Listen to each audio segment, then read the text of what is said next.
Welcome to Cardboard Swords and the final of the Blitz Skirmish at Candlekeep. Unfortunately, the audio failed in this recording, leaving us with no audio at all. But fear not, because Ian, who was 5-0 with Kassai going into this final, agreed to do some commentary, giving us his play-by-play take. Thank you to Ian for providing this, and please let us know in the comments if you find it useful. It's something that we might do again. While you're there, you might as well like and subscribe. Enjoy. Hi everyone, Rob's asked me to do some commentary for this video due to the audio issues, so here goes. I opted to go first in this game as the higher seeded player, playing a fairly standard Kassai build, using no rune gloves for my arcane barrier. I rate the boots more in this matchup because I can cycle them more, and I wouldn't really want to take any more arcane barrier because I think otherwise I'm giving up valuable armour slots. I know James is a solid local player, so I knew I needed to be at my best to beat him on this one, hence a bit more thinking time than usual. Thankfully it's untimed final round, so it's allowed. So I initially thought I'd try and get some copper generation set up early on, just so if I could get a fairly early or mid-game blood in her hands, I'd be able to hopefully crack it open a bit more than before. So, not getting the full value here out of hit and run, but at least I'm getting the go again. So, I figured if I can go wide here, this gives me a few good options.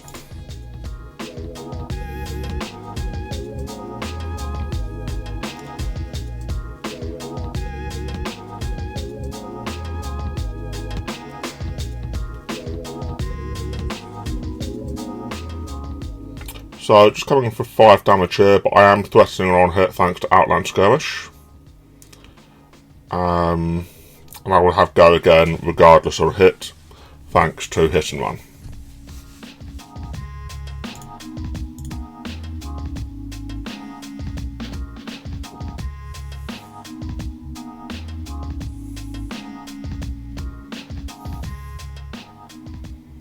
So, never unhappy to see non-attack actions like that out of the hand to start with. Breaking the chain here to try and get a bit more value out of the second hit and run, so that I can get the additional +3, and I can still threaten on hit from the Outland Skirmish, plus Kassai's ability, of course.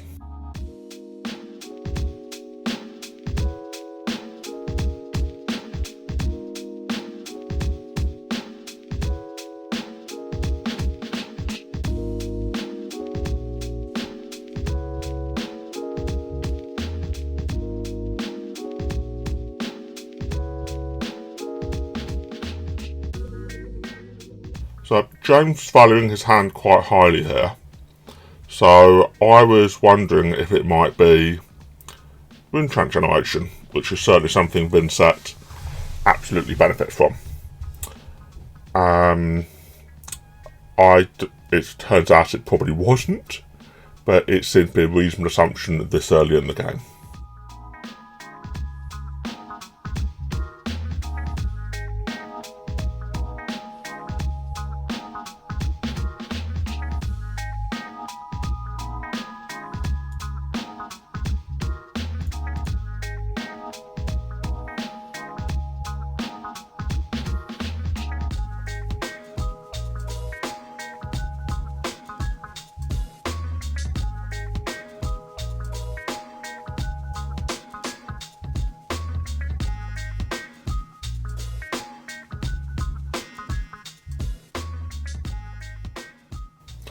So due to the amount of options here and the way Vynnset can go, certainly needs a bit of time to consider any lines of play, especially for a crucial game like this final.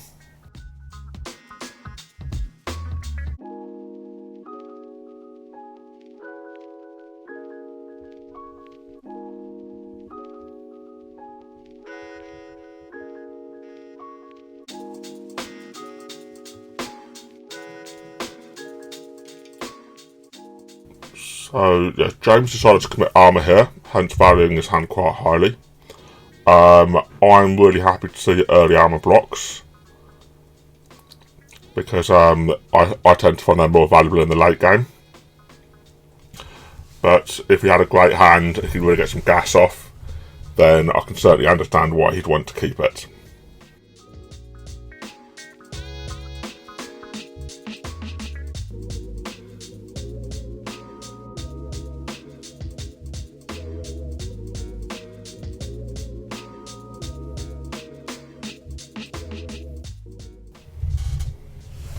But I knew I needed to be careful due to the amount of on-life loss effects Vynnset has, rather than the fairly traditional or classic on-hits. So in this case, not fully covered, which is great for me, because I managed to get more copper out of that, thanks to Kassai's ability and the still unresolved Outland Skirmish. However, I know James had 2 cards in his hand he wanted to keep, so I was slightly concerned about what the pushback could be here.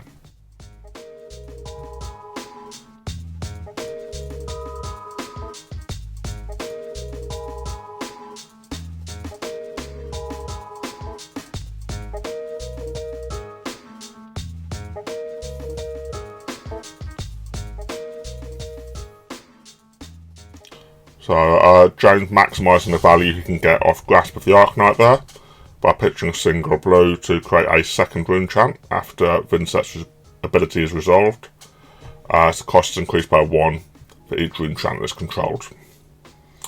Thanks to her ability to rune gate in cards, I'd expect to see quite a bit of rune chant generation here, effectively using a single blue for 2 Arcane and to bring the Phantom Wraith in for well, effectively 3 cost.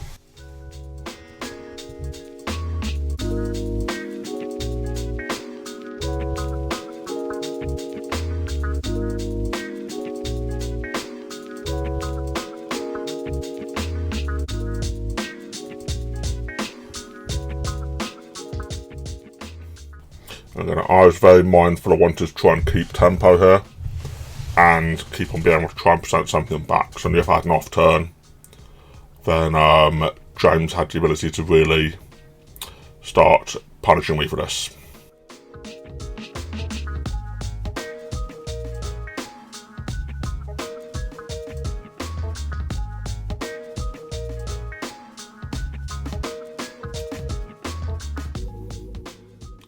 So yeah, undoing my previous comment, in this case I wanted to try and keep a 2-card hand to be able to get a bit of pressure back. I don't mind using Valiant Dynamo, as I'll be regenerating the armor on that if I can come in 2 times with the sabres a turn. But I am committing Courage of Bladehold there a little bit earlier than I'd like to. But 1-card hand there wouldn't have allowed me to really present much back and potentially given him more of a board state than I could deal with. So I did find an early blood in the hands. It's far too early to play it, hence pitching it away.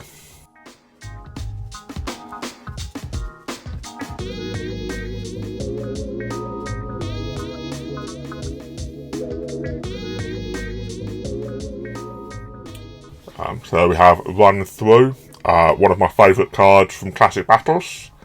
Yes, it costs, but the yellow pitch is useful generally, and going in and pump on attack just synergises really nicely with what I'm trying to do here. I'd managed to get some more armour out of James as well, although he had gone to a 5-card grip here. So I was a little bit concerned about what he'd be able to present back.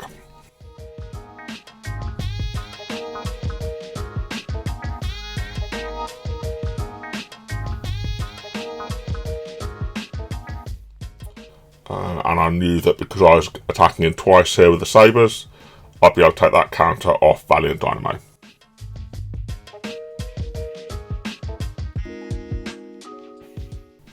So James again valuing his hand quite a lot, allowing me to come in for the 4 and an extra copper. So slowly building that up.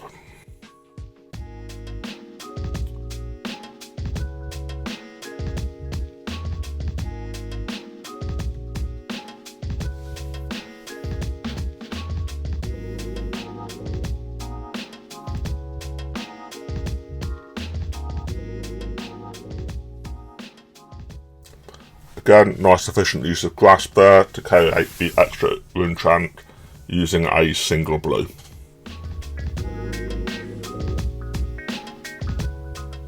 Again, this is not a lot I wanted to see. Red Morph Rune Skies into Widespread Ruin. It's threatening a lot of damage. So, banishing on top of my deck on life loss, and 3 rune enchants on hit with Go Again. So, given that I couldn't really cover it all and still have a hand to crack back with, I decided to try and prevent the on hit, because 3 rune enchants certainly gives Vynnset a big swing with her rune gate mechanic.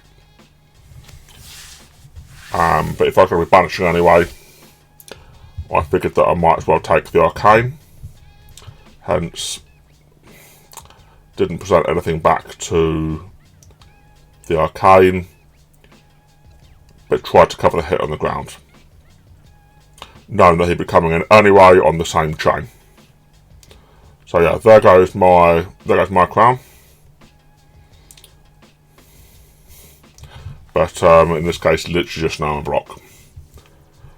Very nicely played Pummel over the top. I hadn't got any response to that, unfortunately, meaning that I'll be discarding. I'll be banishing a card off the top of my deck anyway.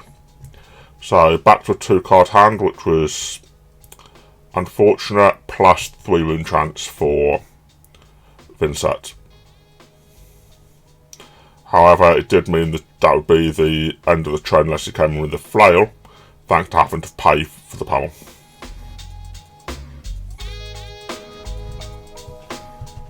And unfortunately, I did banish a Spoils of War. Very strong card in Kassai for being able to generate 2 copper on every successful hit that turn with a sword.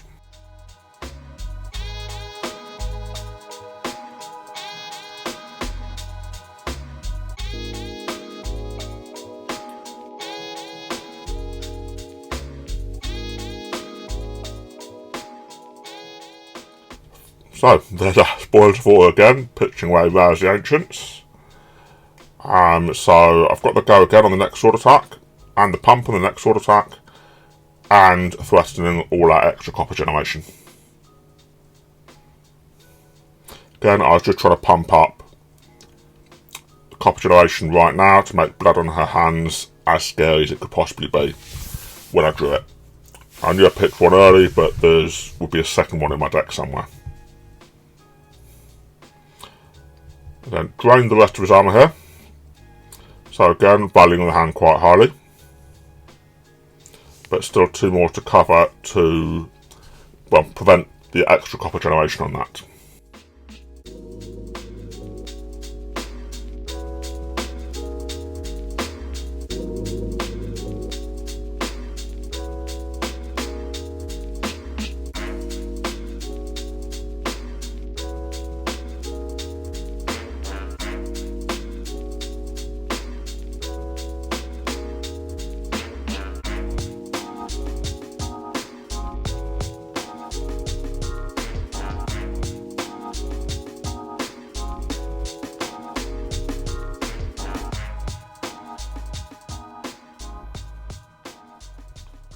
So no hit on that, but increased the attack power thanks to the ability of Cintari Saber.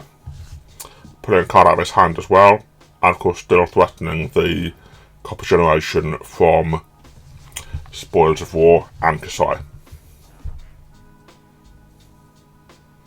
And again, having attacked twice, I was able to take that counter back off Dynamo, just to keep on having one of the most efficient armor packages in the game. Again, pretty even game at this point, although with those 3 rune enchants, I knew Vynnset could do pretty much whatever she wanted on her turn.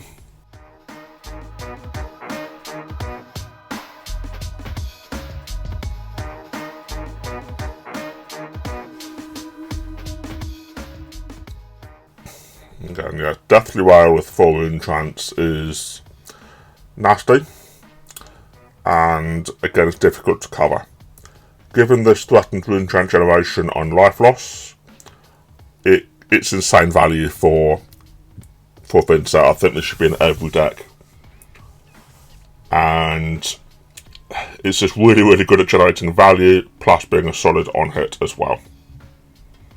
And with 2 cards in hand as well, I was slightly concerned about what could happen here.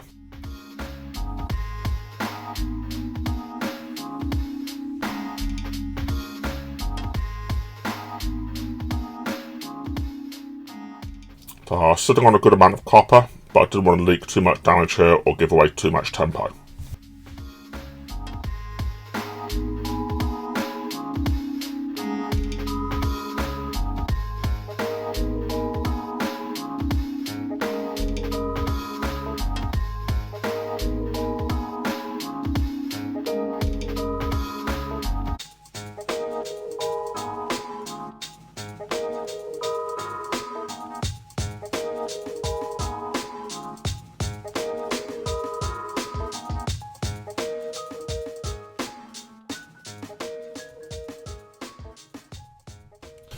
And quite a bit of thinking time here for me as well.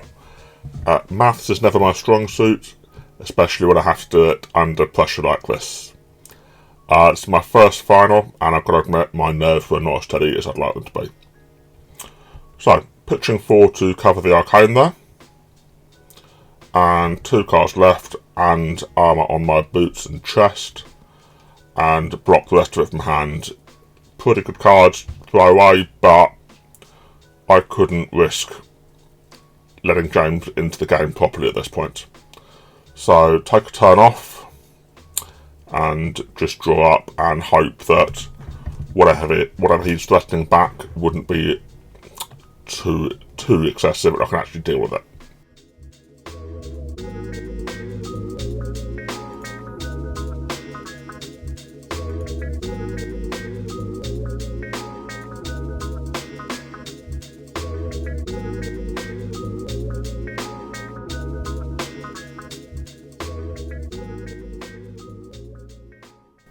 So, Tome of the Arcanite, and it actually hits, which is fairly rare. Give James some good cards on that one, and yeah, gives him a bit more control on a turn where I didn't have very much to start with, so I was quite worried here.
So at this point I was concerned about what James was going to be doing, given he'd got the additional card draw and had got 2 floating, banished a card as well thanks to Vynnset, and had an arsenal.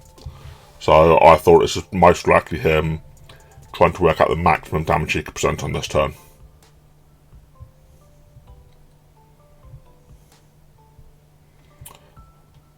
However, coming in with a Runegate card from hand is something I was very relieved to see, because the cards are often underrated if they're actually paid for. And pitching away a Runechant Generation as well, which is unusual.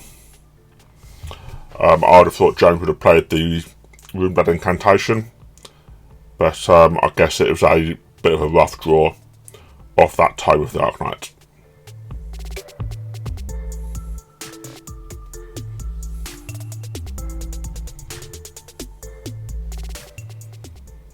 However, it was still threatening damage, still threatening on life loss effect, so I wanted to be careful here.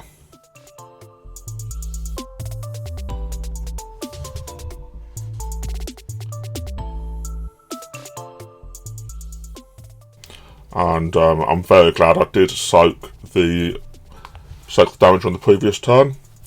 Otherwise, I would be in a very rough spot, as he'd be able to rune gate out anything he wanted, thanks to the rune trance generated off the Deathly Whale.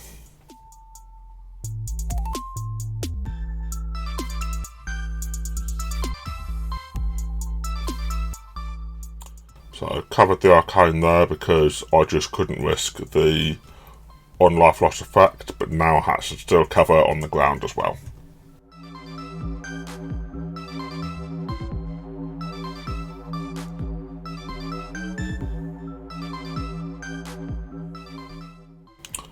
So single card turn for me, which is not great. There's not really going to be anywhere I can go again here.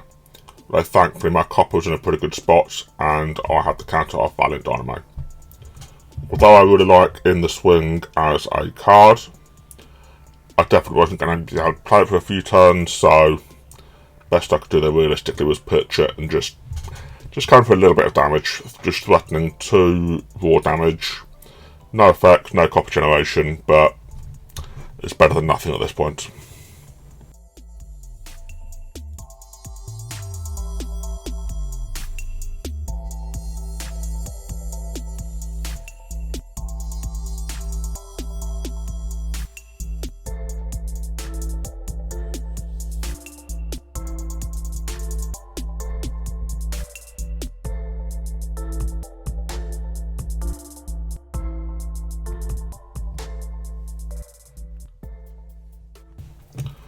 I must admit, I was really happy to see Revel in Runeblood being used to block here due to the value it can generate for a Runeblade. But still, James quite potentially had tempo on this one. So, I was getting concerned at this point, to be fair. However, James didn't have any rune generation on the table. Other than, of course, Vynnset's ability and Grasp of the Arcanite, which wouldn't have left him with much in hand.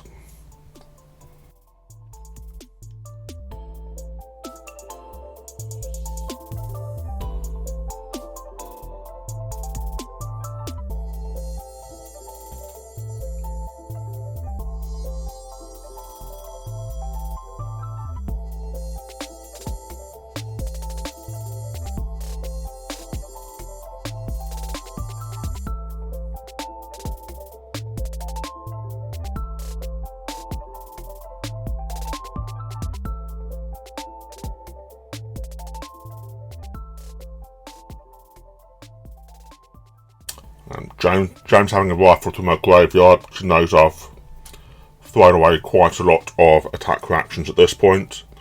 Therefore the rest of my deck might be a little bit leaner. But just checking exactly what I could do and exactly what I had to give stuff go again.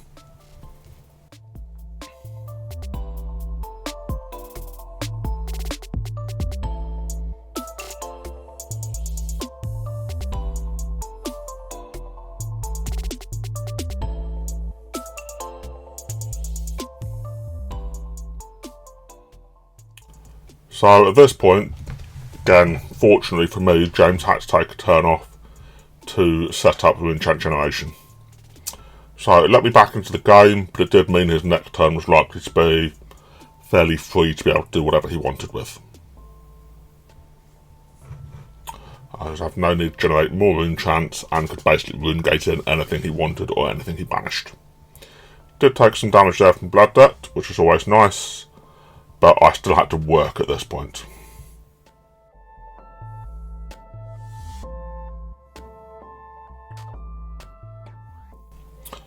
So I blocked the North Rune Skies as, thanks to the low rune chance, James was struggling to go as wide as he'd like. Using Blade Runner to pump my next sword attack and give the current one go again.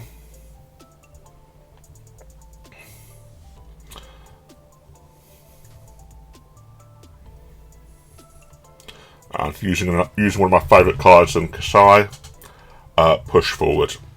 so threatening another +3 damage and dominate. So it's not just for the Bravo players in my house. Dominate on swords is fantastic. So at this point I was just trying to chunk in some damage. I didn't need any more copper at this point really.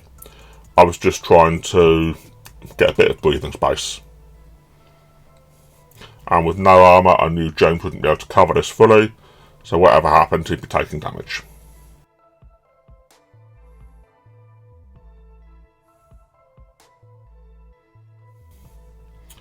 And again, just checking to see how likely it is. I've got a 0 cost reaction here, so he doesn't go lower than he'd like.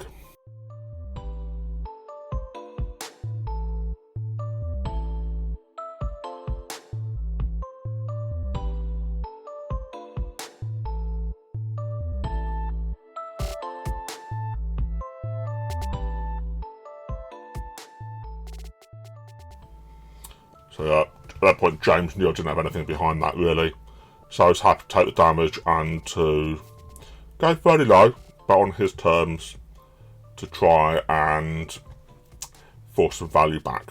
Again, with that many rune chants, he's going to come in forcing substantial damage. As there's already a lot of arcane there to cover, so I'll be losing 2 cards at the very least if I do want to cover stuff.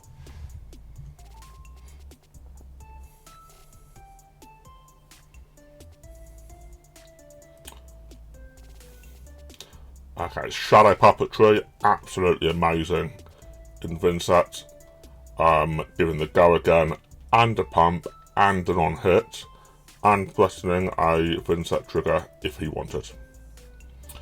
So, yeah, there was a huge amount of damage coming in here, and an on-hit, and the rune chain generation on Deathly Wail again, with go again, so I was in a binder.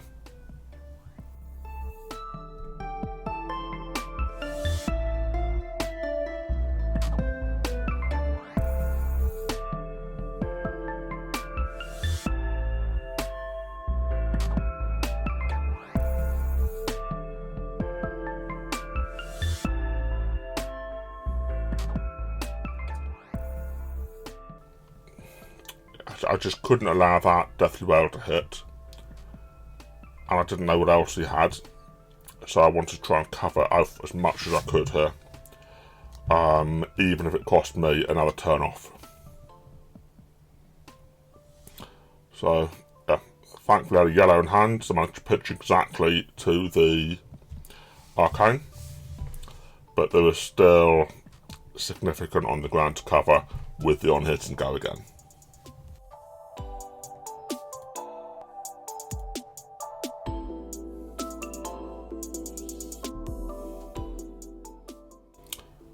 So, fairly heavy block there, including Thermal Mentor under the boss.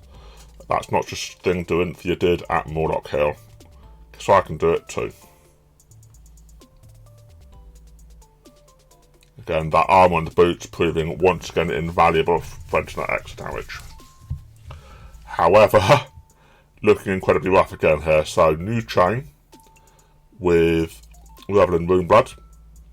Coming in very hot with the arcane and threatening a banish. There's nothing I could do about this, so I knew I was pretty much going to have to eat the whole thing on this. Did manage to get a Sink Below off from Arsenal to soak a little bit of the damage, and I was hoping I wouldn't banish a key card off the top. Thankfully it's a card I could live without.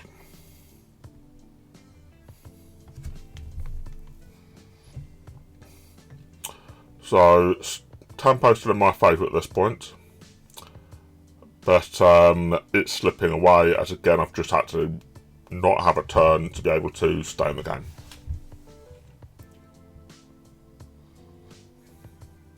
And at this point my armour is tapped out because I haven't been able to attack properly for a turn or two.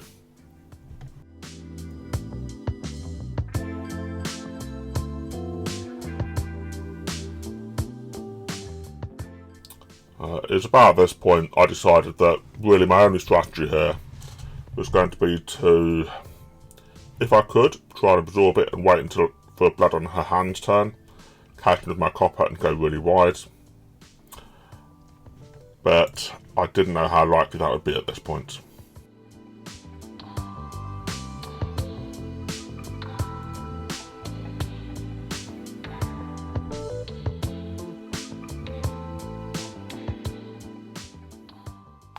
Yeah, thinking time was definitely for both of us. It was a high stakes game, and I'm more than happy to allow time for both myself and my opponent to think it through and work it out properly, rather than making misplays due to time stress.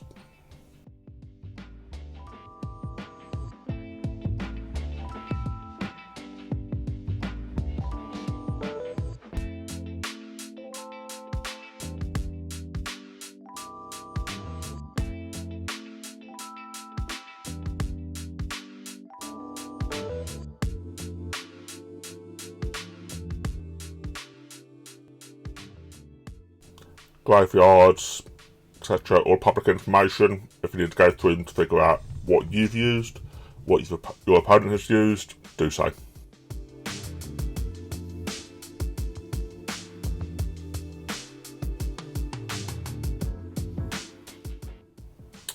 So I'm just trying to figure out what he'd thrown away so far, so he could figure out what to banish on Vynnset's start of turn trigger.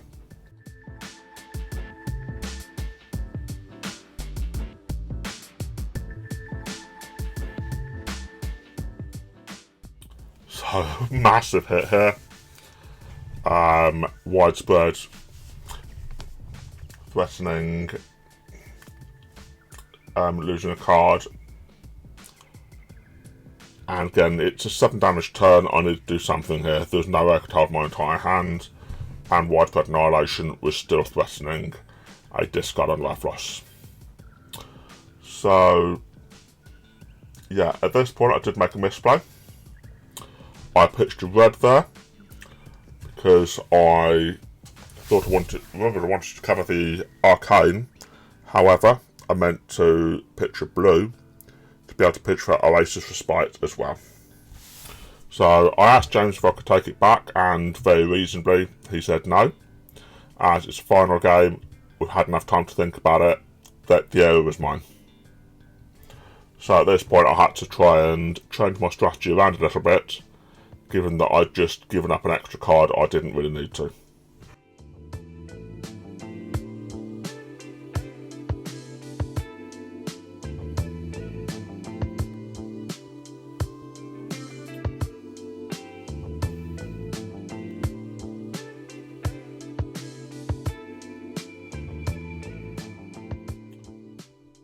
So this misplay did force me into a fairly risky course of action. Although James couldn't kill me this turn, if I took the 6 damage here, if Vynnset was ever in a position to be able to do Unpreventable Arcane, I would simply lose the game if I took this damage. But if I let him chip me down, would I be in a better position? I did feel very up against the wall at this point.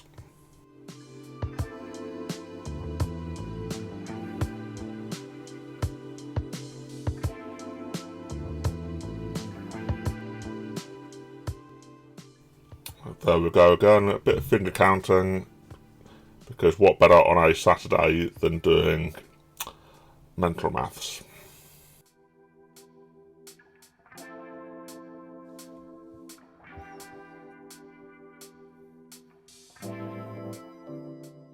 I was fairly sure of my play at this point. I just wanted to double check before I committed to it, because once committed there was only one way out. So, discarded the Oasis Respite that I was going to play and sanctioned 1. Again, very risky play, but I was hoping that at this point, that because Vynnset needed to banish and would be on a 3 card hand effectively each turn, I'd have some options here if I could chip the damage in. So I cracked Courage of Bladehold to make my sword attack free. Used just the blue hiss and run to be able to give the sword go again.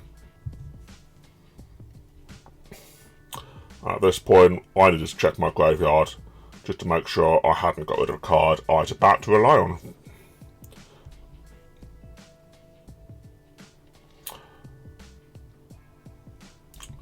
And again, James had to really work with it at this point, because he knows I'm going to come in and give him this sword for free. Whatever my hand is, I'm swinging that second sword for free.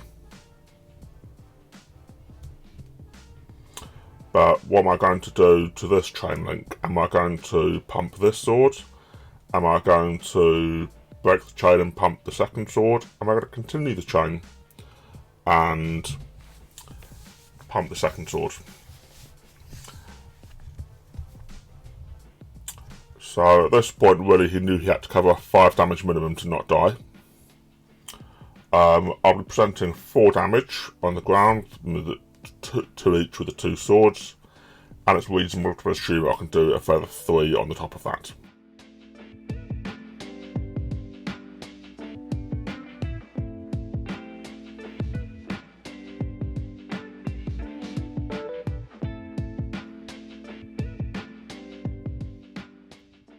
Again, no armour here meant James had to cover us from hand.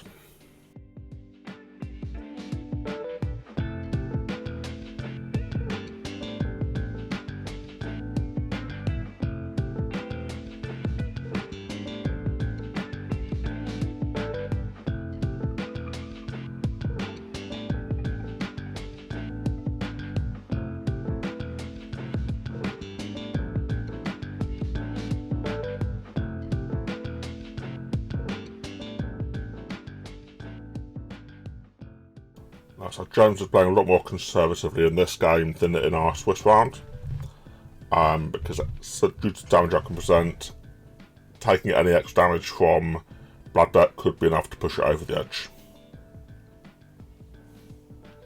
But he had a mandatory banish at the start of each of his turns, and no rune chance on the board, so was potentially in a bit of a spot here.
So I'm just again talking through my board date to James, just clarifying that only the first part of hit and run applied here, just giving the next sword attack go again. The second part only applies if I'd attacked at least once before the sword this chain link.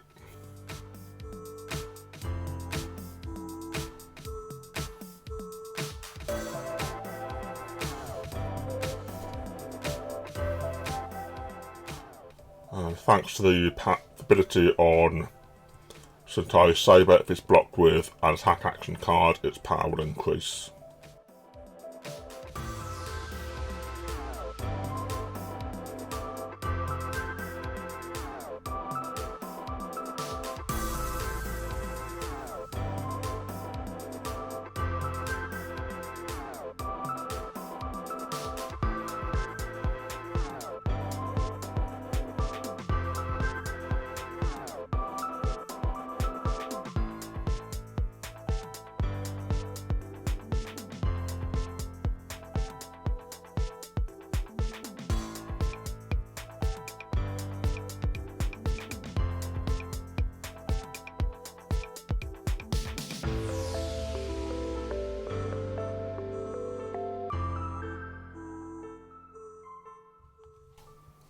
Absolutely critical point of the game, so taking as much time as needed to figure out exactly what the best line of play was here.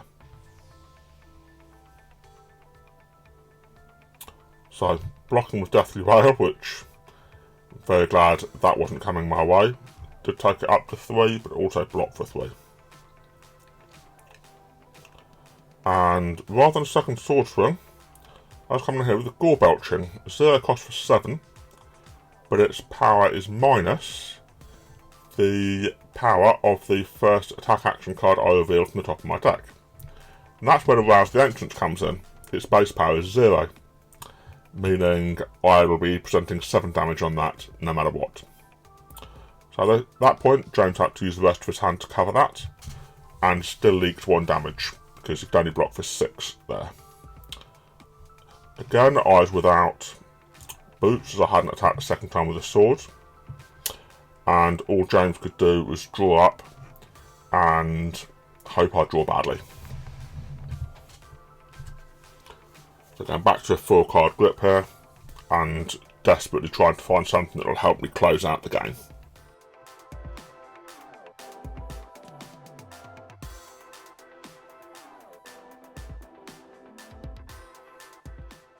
So any sword hit at this point is lethal, so I know he has to block, and with no armour has to block from hand.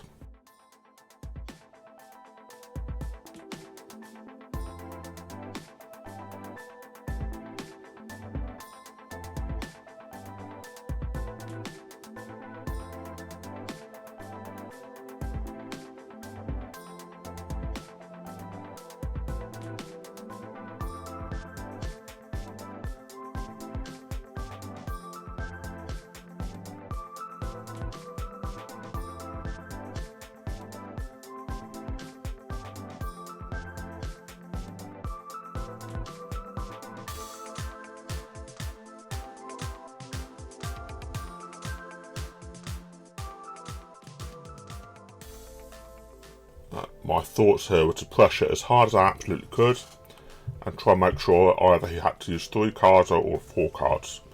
As effectively he'd need to banish at the start of his turn if I left him on 1 card anyway. So the mandatory block from hand here allowed me to play Glint the Quicksilver, giving it a go again, and also allowed me to hit the reprise of draw a card.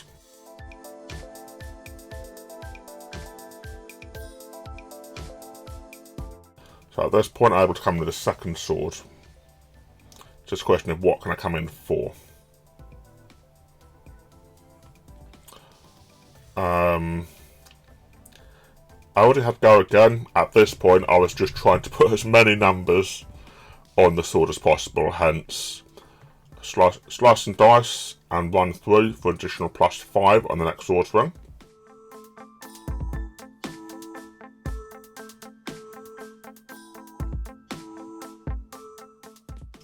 And yeah, I did make a slight misplay here. I didn't need to pitch blue for the second sword, as Kassai's ability made it free. So I really should have arsenaled that card and come in with an arsenal and a 4-card hand next turn. So again, fully blocked out, and it is up to me to see what I drew here to hopefully close out the game. And finally finding blood in their hands, I was going over the top with no real response from James. So, fantastic game, fantastic handshake, and my first skirmish win. Thank you very much, Rob, for having me on the channel.